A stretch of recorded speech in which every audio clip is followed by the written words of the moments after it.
दोस्तों, जब भी हम भारत की आज़ादी और उसके लोकतांत्रिक संविधान की बात करते हैं, तो एक नाम हमेशा सबसे ऊपर आता है, डॉक्टर भीमराव अंबेडकर। उन्हें प्यार से लोग बाबा साहिब भी कहते हैं। वे केवल एक महान नेता ही नहीं, बल्कि एक समाज सुधारक, विचारक, अर्थशास्त्री, लेखक, शिक्षाविद और सबसे बढ़कर एक ऐसे योद्धा थे जिन्होंने दलित, पिछड़े और वंचित समाज को आवाज दी। भीमराव अंबेडकर का जन्म 14 अप्रैल 1891 को मध्य प्रदेश के महू नामक छोटे से कस्बे में हुआ था। उनके पिता रामजी मालोजी सकपार ब्रिटिश सेना में सूबेदार थे और माता का नाम भीमाबाई था। अंबेडकर महार जाति से थे, जिसे उस समय समाज में अछूत और अस्पृश्य माना जाता था। बचपन से ही अंबेडकर ने समाज में गहरी असमानता और छुआछूत की कड़वाहट देखी। स्कूल में उन्हें सबसे अलग बैठाया जाता था, यहाँ तक कि उन्हें पानी पीने तक की इजाजत नहीं थी। शिक्षक भी उनसे दूरी बनाए रखते थे। छोटे भीमराव का बचपन अपमान और तिरस्कार से भरा था, लेकिन उन्होंने कभी हार नहीं मानी। भीमराव अंबेडकर बचपन से ही तेजस्वी छात्र थे।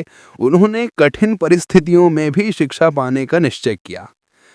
एल्फिंस्टन कॉलेज मुंबई से पढ़ाई पूरी करने के बाद वे उच्च शिक्षा के लिए अमेरिका गए और कोलंबिया विश्वविद्यालय से एमए और पीएचडी की डिग्री हासिल की। बाद में वे लंदन स्कूल ऑफ इकोनॉमिक्स और ग्रेज इन लॉ कॉलेज से भी कानून और अर्थशास्त्र में उच्च शिक्षा प्राप्त करके लौटे। उनकी शिक्षा ने उन्हें विश्व दृष्टिकोण दिया और समाज में हो रहे अन्याय को बदलने की ताकत। भारत लौटने के बाद अंबेडकर ने देखा कि दलित और पिछड़े वर्गों की स्थिति बहुत दयनीय थी। उन्हें मंदिर में प्रवेश नहीं करने दिया जाता था, ऊंचे कुओं से पानी लेने पर रोक थी और उन्हें इंसान तक नहीं समझा जाता था। भीमराव अंबेडकर ने इन कुरीतियों के खिलाफ आवाज उठाई। उन्होंने कई आंदोलन चलाए, जैसे चावदार तालाब सत्याग्रह 1927, जिसमें उन्होंने दलितों के लिए पानी पीने का अधिकार मांगा। काली पानी का आंदोलन, मंदिरों में प्रवेश के लिए संघर्ष। बहिष्कृत कारिणी सभा 1924, समाज के उत्थान और शिक्षा के लिए संगठन की स्थापना की। उन्होंने नारा दिया कि शिक्षित बनो, संगठित बनो और संघर्ष करो। राजनीतिक जीवन, अंबेडकर ने राजनीति में प्रवेश करके वंचित वर्ग को एक नई दिशा दी। उन्होंने स्वतंत्र लेबर पार्टी बनाई।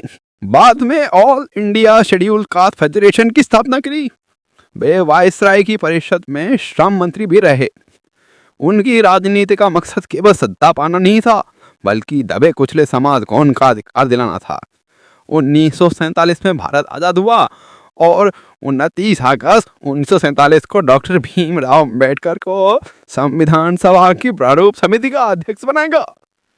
उन्होंने दिन रात मेहनत करके एक ऐसा संविधान तैयार किया जो आज दुनिया के सबसे बड़े लोकतंत्र की नींव है।